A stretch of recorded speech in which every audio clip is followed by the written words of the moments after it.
Everybody, it's Chris. Hope everybody's good. Happy Friday. Made it again. We are T-minus 3 hours from Trump-Putin Alaska summit. If anything huge happens there, I will probably make a video about it. I don't know if anything huge will happen there, but I'll try to make a video about it if it does. Well, welcome. We are in the dog days of summer, mostly people on vacation and stuff. So I'm thrilled that you were able to. Oh, the mic is cutting in and out. Okay, hold on.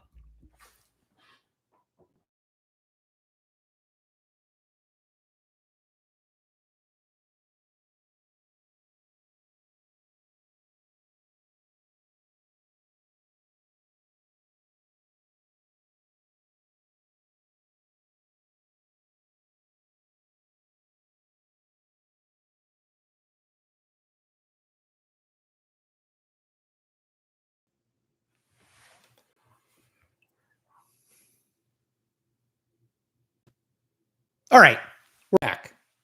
I hope the sound's okay. Tell me if it's not. Can you hear me? Sorry for this. It's always a pain in the butt.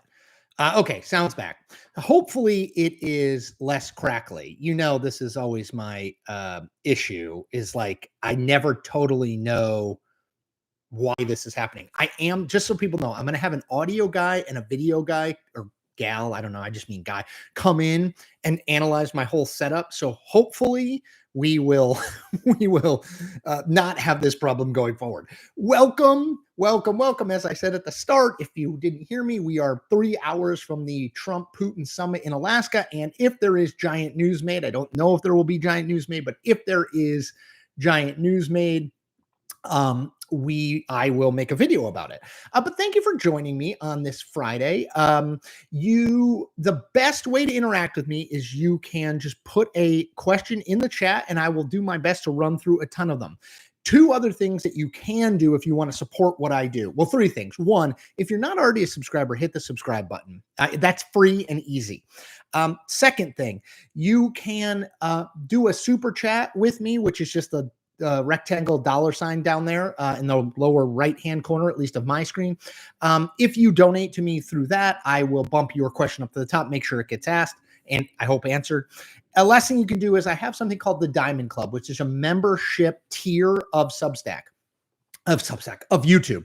You can join that. You get more videos. You get more access to me. You get, like yesterday, I posted the interview I did with my friend Steve Shale in Florida talking about the Democratic brand and this fascinating study he did on 21 counties in 10 swing states. Really interesting stuff. So you get more of that. So that's called the Diamond Club. You can hit join and you get it. Let me start with Dan Good B78, who is a member of the Diamond Club. Dan, thank you for being a member. Dan says, "Hi, Chris. I know Trump will always do what is best for Trump." True.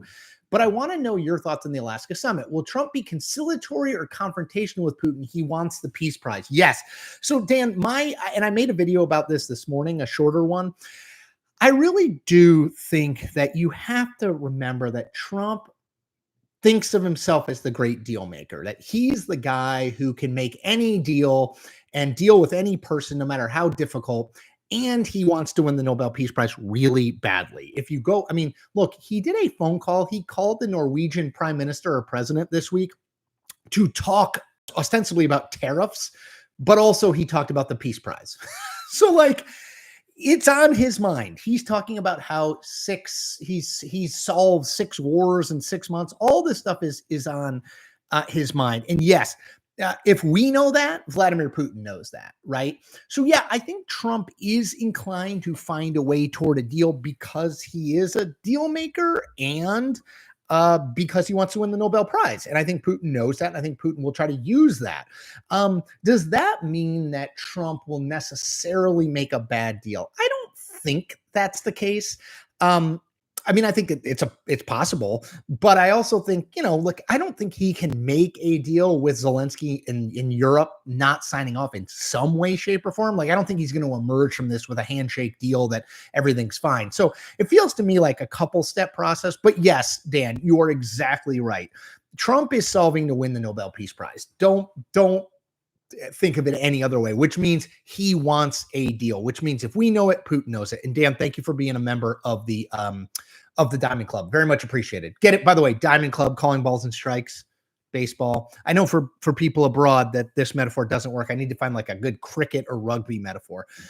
Brett Green, 8451. Hey, Chris, how big of a blow will it be to Gavin Newsom if voters reject his proposal in November? Some recent polling suggests 60+% want to keep the commission. Yeah, so Brett, I think this is a big gamble for Gavin Newsom. For people who don't know, Gavin Newsom, the governor of California, is going to put on the ballot in November in a special election a constitutional amendment that would get rid of the Citizens Independent Redistricting Commission that has drawn congressional lines for California since 2010 and replace it with the state legislature, which is obviously Democratic controlled, that is putting together a map that's going to help Democrats, they think, net at least 5 seats out of California to offset what's going on with Republicans in Texas. I think this is, look, it's California. Okay. So, something Democrats are pushing and saying we have to do this to counteract Trump is probably like not a bad idea, and probably more likely to be successful than not. But, ballot initiatives are complicated. Lots of money is going to be spent here. And to your point, Brett, there is polling that suggests people still support the independent commission. Now, Newsom could go to folks and will go to folks in the state and say, look, this is about counteracting Trump. Do you hate Donald Trump? This is a way to get at him. So that message may work, but it is not a slam dunk, and it does have to go through voters. And I think people assuming it's just all going to be easy because it's California, I do not think it will be easy. Patrick Murray, 1547. Hey, Chris, question about your UFO video. I hear what you're saying about them, but do you yourself believe in any other conspiracy theories, i.e. the moon landing, the Kennedys, Bigfoot, etc.? So I made that UFO video, and honestly, it didn't do terribly well. But I am fascinated by Congress's now interest in willingness to at least engage in stuff on UFOs and unidentified aerial phenomena. I mean, Anna Paulina Luna, a Florida congresswoman, told Joe Rogan that she has seen evidence of beings that move outside of the time and space continuum. That seems newsworthy to me. Like, she's not some kook, she's just a sitting member of Congress. Harry Reid, the late Democratic senator from Nevada, was convinced of a lot of this stuff, wanted to do more digging.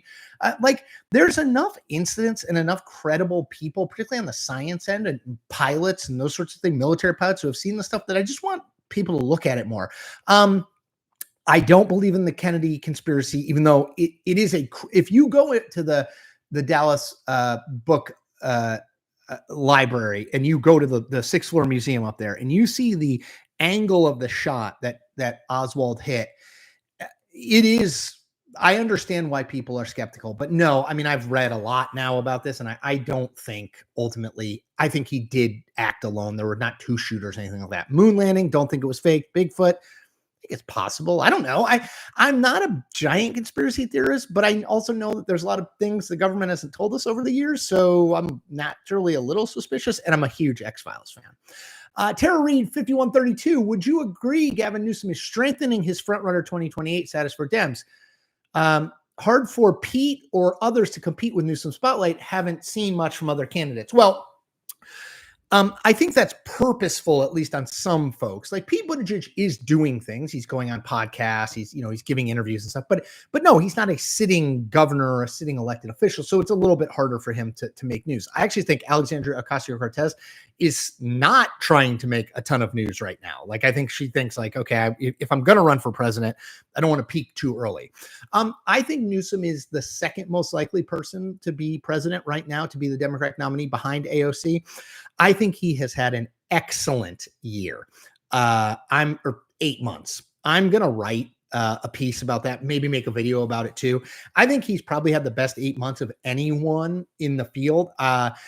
He did a couple kind of experimental things where, he was having Republicans like Steve Bannon and Charlie Kirk on his podcast, moving toward the middle on transgender girls in girls sports. And now he sort of moved away from that to become, since the Los Angeles ICE protests and Donald Trump calling up the California National Guard, he's kind of moved into this space where he's the foil to Trump. I think that's good space for him. And I think the redistricting fight is going to keep him in the spotlight. I think it'll lead Trump to continue to attack him as Gavin Newsom, not one of his better nicknames. So I think that's all to the good. But to the question from Brett that I answered earlier, look, it's not a slam dunk that Newsom wins this constitutional amendment thing and they redraw the lines. It's probably more likely than not, but it's not 70-30. Not 80-20. So I think he has had a good year. I think he's putting a huge gamble on this, and we'll see. I mean, look, winning presidential nominations is about taking calculated risks. No one ever won anything by playing it safe. I give you Kamala Harris in the 2024 campaign. Let's see. Cillizza fan, do you see Newsom's trolling of Trump by writing tweets in Trump style? Is that a good tactic? I mean, I think it's funny. For people who haven't seen it, follow Governor Newsom's press office on Twitter. I mean, yeah, it's funny. And they do the thanks for your attention to this matter, which always makes me laugh. Does it matter at all? No. I mean, I think the liberal base eats it up. The online left eats it up. The online right hates it. And people like me think it's funny. But no, it doesn't move the needle in any way. Trevin, 550. Hello, Chris. If you were guaranteed to get an honest answer from the president, what one question would you ask him? Oh, man, that's very existential. If you were an animal, what kind of animal would you be? I think I would ask, and I was guaranteed to get the truth. I think I would ask, did you win the 2020 election? Was the 2020 election stolen? Because so much has grown from that lie. I would want to know if he actually has convinced himself to believe it or not. John Suda. John, thank you for your donation. John says, a few weeks ago, you said you would have voted to acquit Trump in the first impeachment trial. I'd be interested in your reasoning. By the way, do you think you could discuss this with Chuck? Yeah, we can. Chuck and I can talk about that. I did say that, and I think I mean, the first one was over Ukraine. To me, I thought that it was at least potentially a quid pro quo. We'd love to help you guys out in Ukraine, but we need you to look into Biden. But I'm not sure that rises to, given January 6th. I think January, that pales in comparison to January 6th. Now, I guess you could argue, well, you got to take each of these individually, but we're looking back. So it's really hard for me to be like, I'm going to ignore January 6th and just focus on the Ukraine thing. For me, January 6th was far, far worse. Brendan Fleming. Brendan, I'm sorry I missed your super chat here. Let me get to it. Thank you for your donation, as always.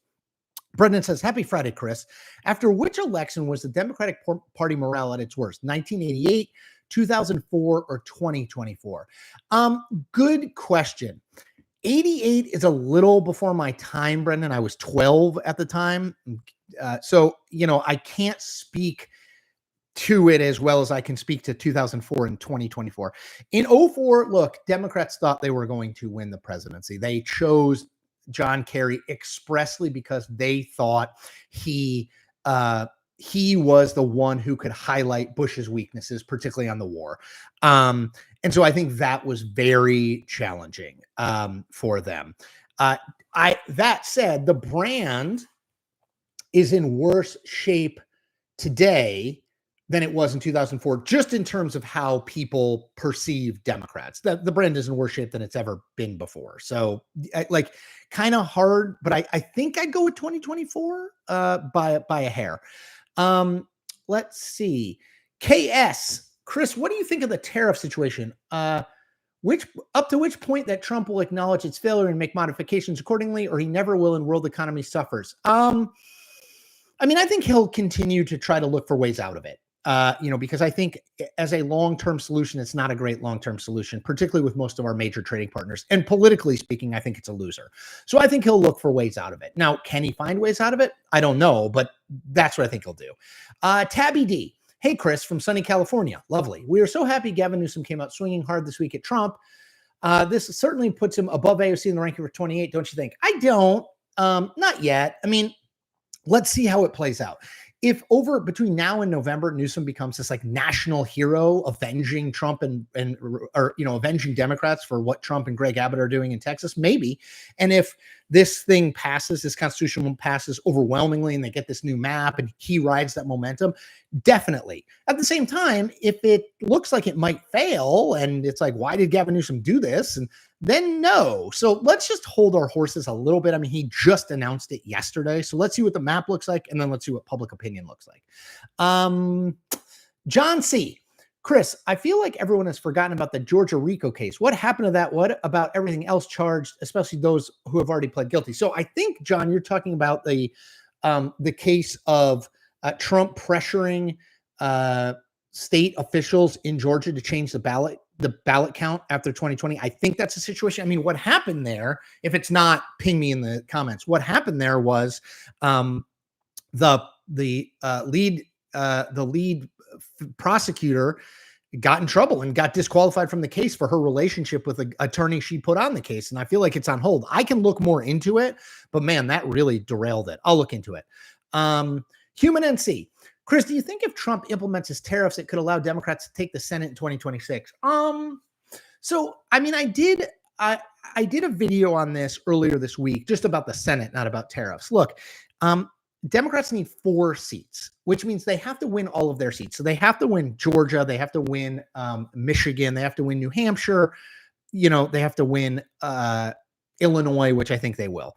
But then they have to win, in addition to that, they have to win 4 Republican seats. North Carolina seems to me to be by far the most likely. But then we get into Maine, Ohio, Texas, and Iowa, right? That's 5 total. I don't know. I mean, you have to have Paxton win the nomination in Texas, I think, for Colin Allred or James Tellerico to have a chance. In Iowa, I don't know if it's a better thing if Joni Ernst runs for re-election or doesn't for Democrats, but there's going to be a real race there. In Ohio, Sherrod Brown's the best candidate Democrats could get, but it's Ohio, right? It's not easy. In Maine, Susan Collins has been elected since 1996, and that's always been a Democratic state. So none of them are easy. Could a faltering economy due to tariffs impact some of those races? Maybe definitely in Iowa or North Carolina, states that are still somewhat manufacturing heavy. Yeah, I do think. Mitchell Buck, Chris, you're the man. Well done. I think James Tellerico is an interesting name to keep an eye on. I think he's hurting himself right now by running, but could he catch fire nationally? How would you advise him? So if I was Tellerico, who's a state rep in Texas, who's gone viral of late, it seems to me he's moving toward a Senate race.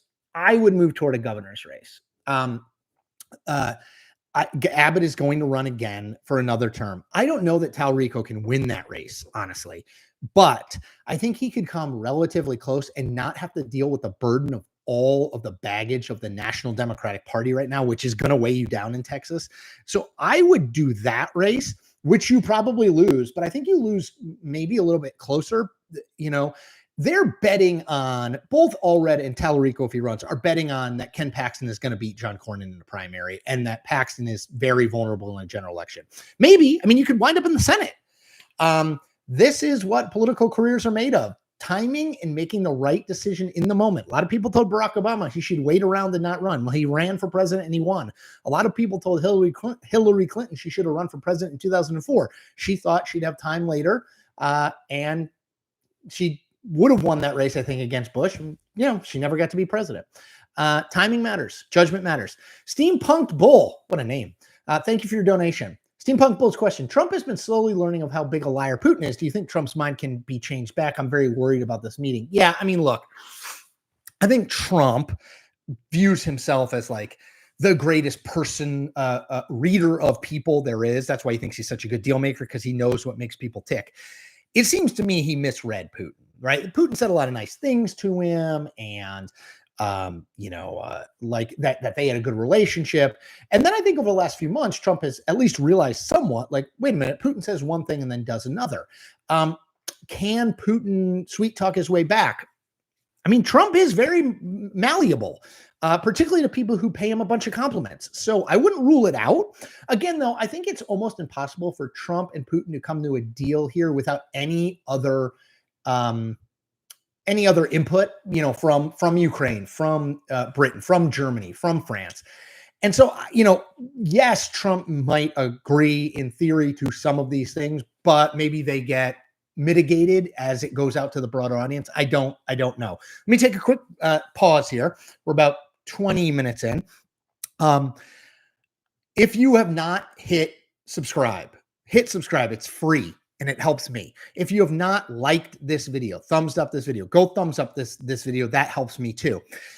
If you want to donate to me on a one-time basis, you can do it in the super chat down there at the bottom of the screen, the little $ in the rectangle. If you want to contribute to me on a more regular basis, become a member of the Diamond Club, which is my membership tier on YouTube. You get more videos, you get more access to me. And I'm trying to grow that out, and I think it will be very well worth your while. Okay, so and just keep asking questions in the chat, and I'll answer as many as I can. And by the way, for people who know, I'm always trying to make sure I go through everybody who gets to ask one question before I go back to people who are asking more than one, just in case you think I'm skipping you or something. Pocket Watch, Pocket says, thanks for doing these. Pocket, thank you, and thanks for being a member of the Diamond Club. And Pocket and a few other people have reached out to me about maybe moderating this chat. So I'm in the process of trying to figure that out. Stay tuned. Thomas Davenport 2022, another Diamond Club member. Chris, do you think Trump and Putin can actually make a deal Ukraine will accept? I mean, that's the question, Thomas. Zelensky has said that he will accept no deal where Russia gets some of the land that they have taken or want of Ukraine. I understand that has to be his negotiating position. He can't be like, well, we'll give Russia some stuff, because then Putin will want more. The question I have is, if Trump goes to Zelensky and says, look, here's the deal. We need to give them a chunk of the Crimea, and you, if you don't take this, the U.S. isn't going to support you militarily anymore. Sorry. I don't know if Zelensky's in a spot where he can say, no, right? Is the money from Europe and the support from Europe enough and going to come fast enough that they can continue to litigate the war or not? So I don't know, Thomas. It's a really, really good question. Jim Maxfield. Jim says, hey, Chris, what are your thoughts about Katie Porter running for governor of California now that Harris has dropped out? Well, not just Harris, but the lieutenant governor, Eleni Kounalakis, has dropped out too. Porter is the front runner today. For people who don't know Katie Porter, she was a member of Congress. She went viral for doing stuff on whiteboards, trying to hold these big, mainly pharmaceutical executives to account. She ran for the Senate. Adam Schiff crushed her in the primary, but she's pretty well known now, a little better known. So I think she's the front runner today. But I think Rick Caruso, the mall magnate, was a Republican turned Democrat. He ran for LA mayor against Karen Bass earlier in this decade and lost. I think he's going to get in. And I think that could be a problem for Katie Porter. I also think Javier Becerra, who's a former congressman and former HHS secretary, he's running out there. Antonio Villaraigosa, the former LA mayor, is running. So keep an eye on Caruso. I think Porter will be there. I don't know.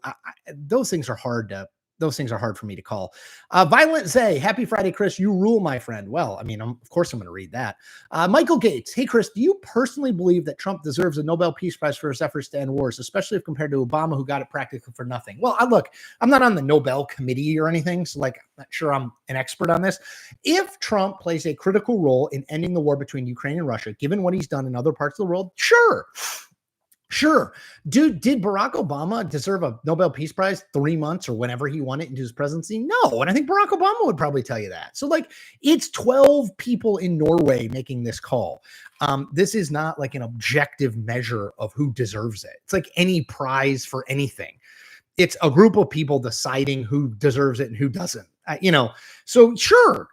I mean, but I don't, yes, sure is the answer. Let's see. I'm getting through the mic issues. Hold on. I'm now to that. Atheist Nihilist question. Do you think Trump has done enough to win the Nobel Prize? Will they ever actually award it to him? Does the media think it would delegitimize the prize? Did Obama deserve it in 2009? Look, no, Obama did not deserve it in 2009. Barack Obama probably would tell you that. I think he was embarrassed to have won it. I mean, I'm sure he's glad he's won it, but he hadn't done much of anything. I don't know about Trump deserving it. If Trump, as I said, if Trump is integral to what is seen as a generally equitable deal to end peace settlement, to end a 3+ year war between Russia and Ukraine, yes, absolutely. Okay. I'm keep going. Marty Crow, what have I missed? Something really big, I bet. You missed nothing, Marty. Let's see. Obama. Hey, Chris, Illinois resident here. What are your thoughts on J.B. Pritzker and his presidential aspirations? Well, he's definitely got presidential aspirations. Look, he's going to run for president, right? I mean, there's no question about that. He's a billionaire. He's going to spend a bunch of money. He's going to have a super PAC. And do I think J.B. Pritzker is the answer to what ails Democrats? Not really. I think there are other governors with better cases to make there. I think Whitmer has a better case. Shapiro has a better case. Beshear has a better case. Who am I forgetting? Well, I mean, those three for sure. But yes, he is going to run, and his money, his personal money, and how much he's willing to spend makes him a factor. Do I think do I think he's going to be a major player? I don't right now. Daniel Kent, I only ever ask you about current events, and I'm really curious about working at what CNN was like. What are your best anecdotes? You can take this question in any direction. People ask me this fairly often. Working at CNN was great. I got to work with, and I'm not just saying that. Like, I don't have like a non-disclosure or anything. I'm well beyond any of that stuff anyway. My contract is up. I have no ties to CNN at all. So I guess I could badmouth them, but no, it was great. I mean, I enjoyed the people I worked with. I got to write and talk on TV, which was great. I hate how it ended. I think they would have benefited from keeping me, but that's how stuff works. And honestly, like, this, where I've landed is incredible. And I'm actually thankful that I got 2+ years to build an independent media career while everyone still thought the legacy media was going to save them. And I think now everybody's realized it won't. I'll tell you people who I really liked when I was there. Love Chris Cuomo. He's always great to me. He's at News Nation now, where I'm a contributor. He's always really looking out for me and taking care of me. Andrew Morse, who's not there anymore. He's the publisher of the Atlanta Journal-Constitution. He was a digital guy, always looked out for me. Jeff Zucker hired me, obviously not there anymore. Loved him. People I work with, Lee Munsell, who now runs the San Antonio Report, a local San Antonio publication. She's great. Allison Gordon, who I worked with, great. She's still at CNN. Brenna Williams, who's not in journalism anymore, loved her. So I just, there's David Chalian, Mark Preston. There's so many good people there. I'm happy that they continue to employ journalists, and I hope they do it for as long as they can. That's my big take. Let's see. Amy Nord, subscriber and listen to you daily. What do you think about Melania suing Hunter Biden? $1 billion is a little steep. Yeah, it's just dumb. I could leave Melania and Hunter Biden forever. If I never had to think of Melania or Hunter Biden again, I'd be fine. If we shot them to the moon, that would be fine with me, both of them. Jack 18. Thoughts on Andy Beshear 2028? Interesting, more industrial approach on green projects and blue governor from red state. Yeah, he's interesting. The issue with Andy Beshear is he too moderate in this version of the Democratic Party? He had to get elected and then reelected as the governor of Kentucky. You don't do that by being a flaming liberal. That said, I think he is thoughtful. I think he's talented. When I've seen him answer questions on sort of major Democratic issues, he's good. I think he might be their strongest general election nominee. That doesn't mean he's going to win, but yeah, I think I'm putting, if I have some chips, if I have a stack of chips that I can put on like roulette style, that I can put on some numbers, I'm putting not all my chips, but some of my chips on Andy Beshear. Let's see. Echelon Sky Denver. Gamesmanship has solutions. We need to get at him by facing him at every opportunity. We are not alone. I assume him is Trump there. Didn't find a question in there. Andrew Ritter, you mentioned UFOs for the first time this week. Is it just because Florida reps comment on Rogan's podcast, or do you know more? Oh. I don't know more. I wish I did. I just think there seems to me to have been a pretty broad scale denial by the government for many years that anything of unidentified flying objects, unidentified aerial phenomena, this is all BS and these people are insane. And now it's kind of like, well, yeah, there were 757 incidents in the last year, and there are 27 we definitely can't explain. Like, it's not a balloon, it's not a bird, it's not a small light plane. So, and again, like Anna Paulina Luna saying, like, there are beings that have been discovered that the U.S. government may be reverse engineering some technology that they found in a crashed aircraft. I mean, and by the way, a general in 2023, a former general who was with the UAP division within the Pentagon, said the same thing. Why would that person lie? I mean, I guess they could, but why would they? So no, I've always been a little interested in it. I always have held a thing there. Lost Marble. Hi, Chris. Thoughts on if Chuck Schumer will retire in 28 and the chances for AOC to run there? So I've talked to a bunch of people about this. I think if Schumer's polling is anywhere near where it is now, which is bad, he's going to retire rather than risk losing. Some people tell me that that's what AOC is focused on, that she is not focused on running for president because she thinks the only way that she could go in a presidential race is down, right? She'll start near the top. If she loses, her stock goes way down, whereas she probably wins a Democratic primary in New York and then becomes senator. I don't know. She's young. She's like 36, so she's got time. If I were her, again, we talk about timing and decision-making in politics. If I were her, I would run for president because you never know if in 4 or 8 years or 12 years, you're going to be in a position like she's in now where she's going to be a major player if she runs for president. I don't think you can give that up. Kennedy Ivy, do you think there's a reason they picked Alaska? Just convince or because Russia owned it? Oh, just coincidence or because Russia owned it? I don't know. I mean, if you look at Moscow and Washington, it's closer to Washington than it is to Moscow, but it's semi-equidistant-ish. I don't read a ton into it. Sam GLG. Sam, thank you for being a Diamond Club member. And Sam says, Chris, you should read Vincent Bugliosi's Reclaiming History about JFK assassination. It's 1,648 pages. Sam, you are not making a convincing case for me to read it. Let's see. Ann Smith, MTG is a member of Congress and she has little credibility. Fair. MTG has said lots of crazy things. I don't think Anna Paulina Luna is MTG. And I will note, it's not just Anna Paulina Luna who said some of this stuff. Like Harry Reid has said this. There's been interest in Congress for a while about unidentified aerial phenomenon. Eric Burleson of Missouri is involved in this. Tim Burchett of Tennessee is involved in it. So it's not just Anna Paulina Luna. So, but you're right about MTG. When MTG says like some stuff about almost anything, I don't take it as gospel truth.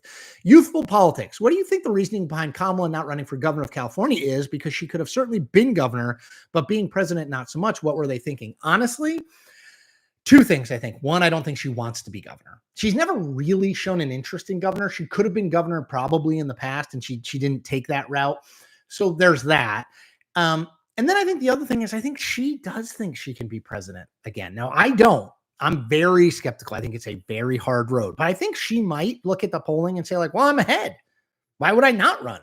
But I don't, I'm with you. I've said this before. I'll say it again. I think her best path was to run for a governor. Best path back into national politics is to run for governor.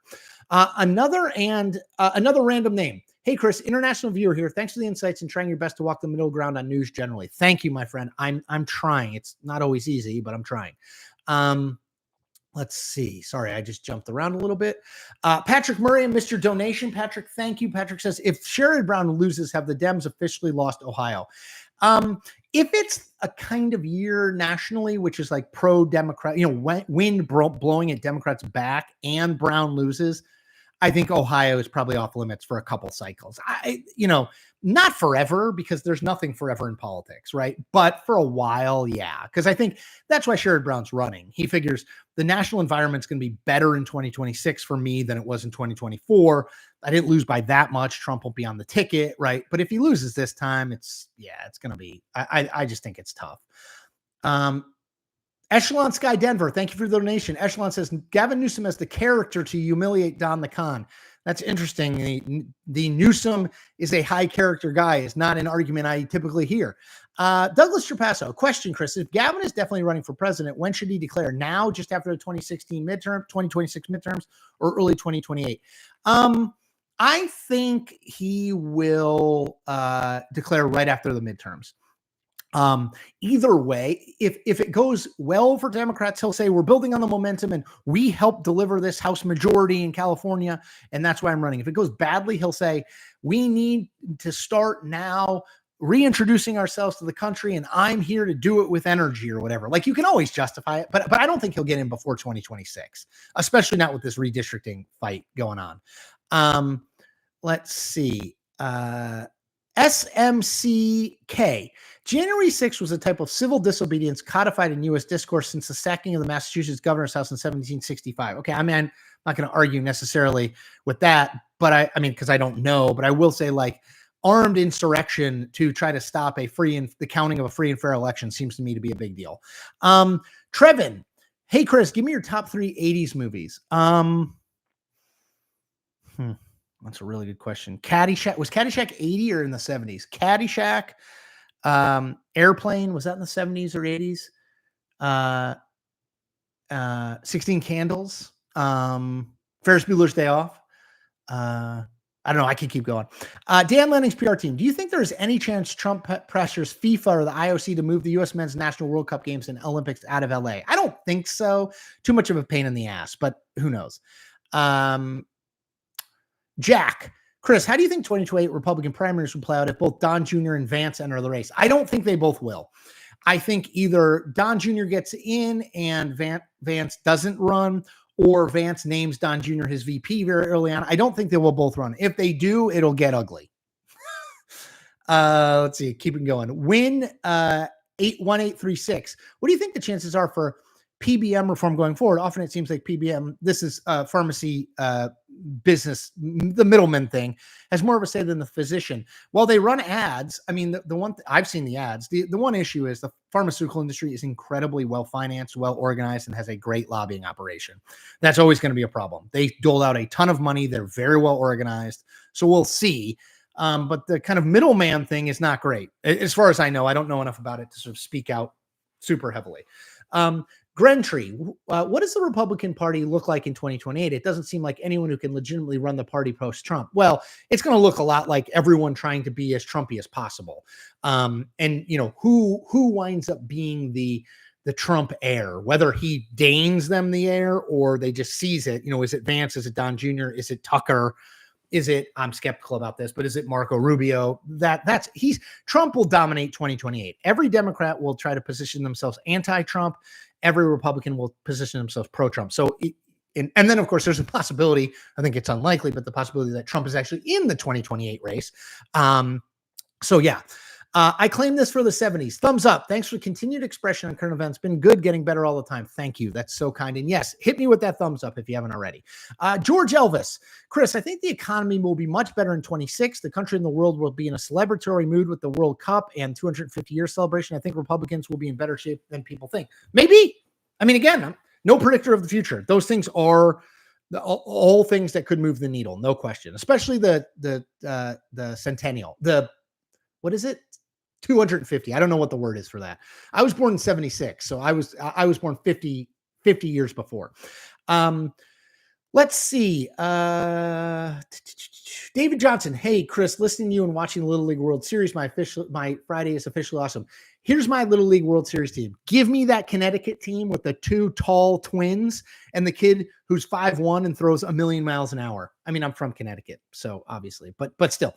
Let's see. The Demon GH, writing from a Polish perspective straight from Warsaw. There's a lot of uncertainty before this meeting, especially since there are not many politicians whom Eastern Europe trusts, like John Bolton.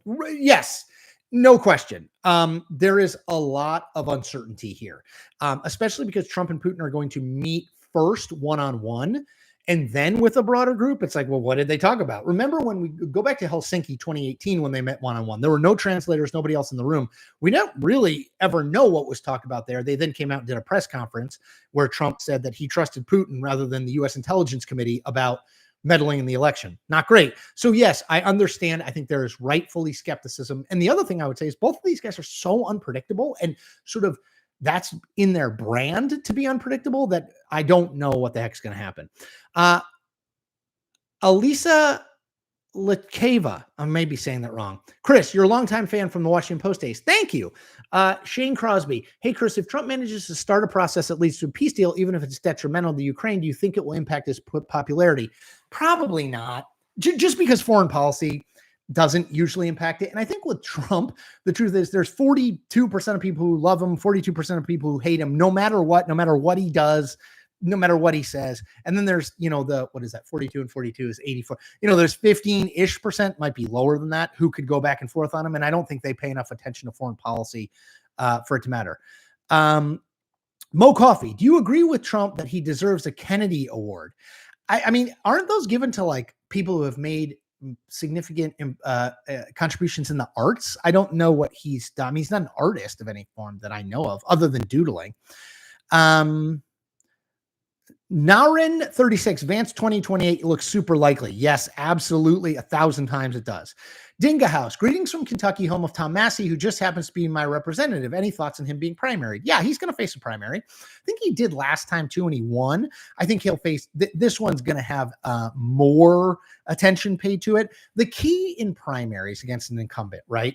You have to have one alternative candidate, so that all the anti-Massey vote goes to this other person. You can't have three, because then it gets split up too much and then the incumbent wins. So if you are trying to beat Massey, you need to find one person and put all the money behind him. I think he has he'll have a real primary, no question, because I think Trump will make it his business to do it.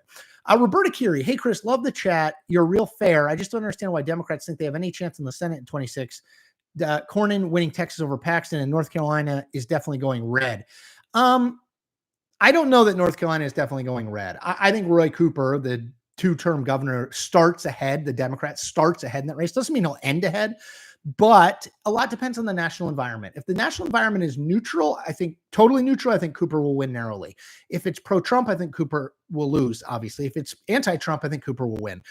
Texas, I don't know that Cornyn's going to win that primary. He might, but I would say he's behind right now. If the primary happened today, Ken Paxton would win. So I'm not sure. Nihal Tawari, what's the best time to visit DC for a first timer?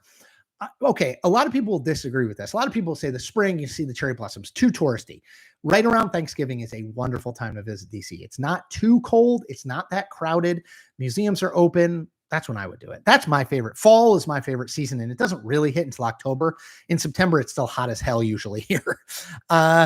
User UC9, hey, I'm interested in UAPs and think it's probably best we don't know. Human race can't handle it. Interesting perspective. Dan Lenning's PR team, Gavin Newscomb, I see what you did there, won't make it to Super Tuesday. Maybe, although I believe California is going to vote on Super Tuesday, so he'll try to make it till then. Sorry, I'm going to try to go through. Rahul Moore, can Don Jr. ever win? Sure, he could win a Republican primary, for sure. He's the closest thing to Donald Trump that we have, more so than Vance, at least stylistically. I don't know if he'll run, and I don't know if he could win a general election, but yeah. Tubby Lunchbox, any thoughts on the Wisconsin gubernatorial election with Tony Evers retiring? It's going to be crowded. And that is that in Michigan, both of which are open seat governor's races. So the two most important governor's races in the country. There's like 36 governor's races in the country this year. Those two, I think, are the most important. It's going to be a huge race. And one to watch. Dan Lanning tells me that the word for 250th anniversary of the country is semi-quincentennial, which does not roll off the tongue. And Dan Good says the country's 250th anniversary is called the semi-quincentennial. That's a terrible name. We got to think of something better. Game Show Fan 2001. Hi, Chris. Hello. Emil Sazanda, as for the JFK conspiracy, have you considered Jackie's handbag as the source of the mysterious second bullet? No, but I can. Cole W agrees with me that DC in fall is great. Yes. Triangle Shirtwaist Factory. Hey, Chris, is there anything at this point that you think would tank Trump's approval? Recession, bad foreign policy, more Epstein stuff? Gosh, it's hard for me to imagine. I mean, there's always something, I guess, but man, if you haven't chosen a side on Trump now, what out there is going to make you like? I mean, I guess if he was like directly implicated in Epstein stuff, in the illegal stuff, maybe. But even then, I think people would say it's BS and it's the liberal media making it up. Like, I don't totally know what would move the needle. Dragonfire Jr. on a primary, yes, but the actual election, no. Yeah, I think that's generally that. I think he'd be a hard sell in a general election, but not an impossible sell. All right, let me just make sure I didn't miss anybody. As always, I am hugely thankful for people who spend this time with me. We're about 45 minutes in. Sorry for the microphone problems at the start. Also, my video was weird at the start, but we got to it. I am going to have an audio and visual person come in, check out my lighting, check out my sound, check out my camera. But in the meantime, do me a favor. If you're not a subscriber, hit that subscribe button. If you have not liked this video, just go and hit the like button. It's super easy. Both of those things help me hugely. They're free and they're easy. No skin off your nose, if that's still an expression. My mom uses that expression. Other things you can do if you want to support me, you can become a member of the Diamond Club. The Diamond Club is my membership tier on YouTube. You get more videos. So my weekly interview, my podcast with Chuck Todd, formerly of NBC, every Monday. It's about an hour long. You get the full video there. I post it as soon as it's live. You get any other interviews I do throughout the week with interesting newsmakers. This week, I talked to Steve Shale, a Florida Democratic operative, about some research he's done in 21 counties and 10 swing states. You get all that. You also get a live stream. I know I didn't do it this week. I promise I will get in the habit of doing a Wednesday live stream, 15 to 30 minutes for members only. So if you want to join that at $6.99 a month, I'd love to have you. And for everybody who's already a member of the Diamond Club, thank you. The other things you can do very quickly, buymeacoffee.com. I have a site there. You can make a donation that is just a reoccurring donation, $5 a month if you want, just to support me. Last thing you can do, I haven't mentioned it much, but you can go to my Substack where I write mostly, chriscillizza.substack.com. You can check out over there. There's free content there. If you want all of my content, you become a paid subscriber for $6 a month. I cannot do this without you guys supporting me, whether it's financial or if you're not able to support me financially, just by spreading the word, by subscribing. We're at 115,000 subscribers on YouTube. I've got my 100,000 button right there. Let's get it up to 2 or 3 or 4 or 500,000 by the time this next election comes around. So thank you all. Everybody take good care. Have a good weekend, and I'll see you next week.